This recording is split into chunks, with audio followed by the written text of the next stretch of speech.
अगर तुम्हें जानना है the true meaning of love, तो मैं तुम्हें एक नोवेल सजेस्ट करता हूँ।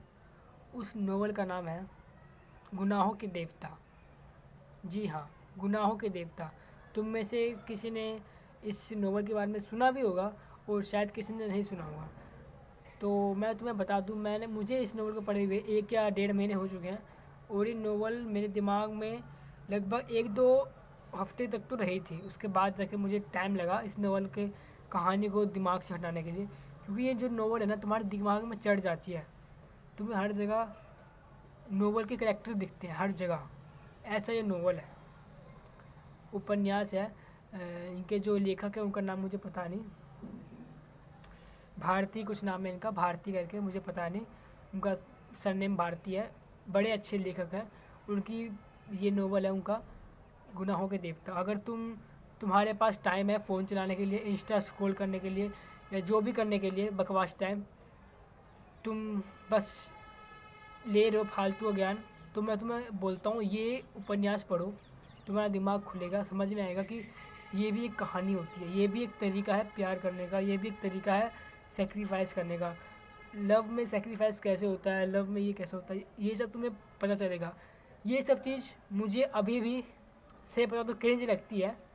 वो पहले तो बहुत लगती थी, लेकिन अब थोड़ी कम लगती है, लेकिन पहले ज़्यादा लगती थी। ये लव वव मुझे प्यार मतलब ये लव वव मुझे थोड़ा क्रिंज टाइप का लगता था। कोई है ना, इसलिए थोड़ा धीरे बोल रहा हूँ, तो क्रिंज लगता था। लेकिन ये नोवेल पढ़ने के बाद मुझे अब थोड़ा कम क्रिंज लगता अभी भी है, लेकिन थोड़ा कम लगता है। थोड़ा मेरा पढ़ना इस साइड से थोड़ा इस साइड आ चुका है, मुझे कम क्रिंज लगता है लव वव का चक्कर। लेकिन ये नोवेल ने मेरे दिमाग को थोड़ा सा समझाया कि हाँ, ये भी एक कहानी थी, ये भी एक तरीका है, समझे ना। तो मैं तुम्हें सजेस्ट करूँगा गुनाहों के देवता पढ़ो, बिल्कुल पढ़ो।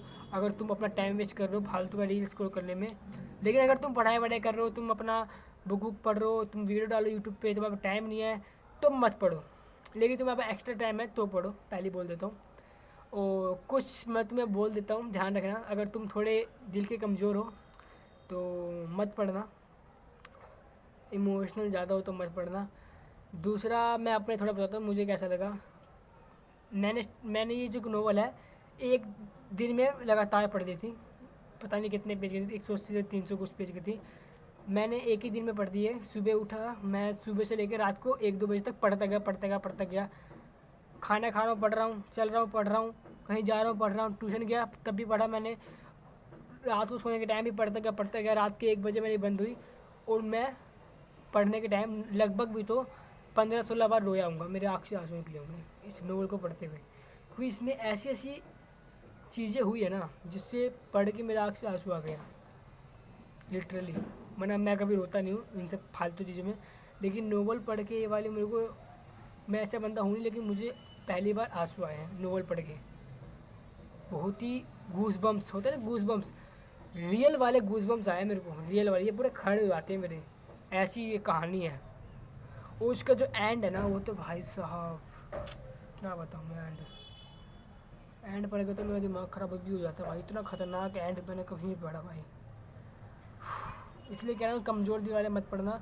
हो सकता है तुम्हारे दिमाग से कहानी, मेरे तो दिमाग से 1 हफ्ते बाद निकली थी, तुम्हारी क्या पता 1 महीने बाद निकले, 2 महीने बाद निकले, इसलिए थोड़ा संभल के पढ़ना।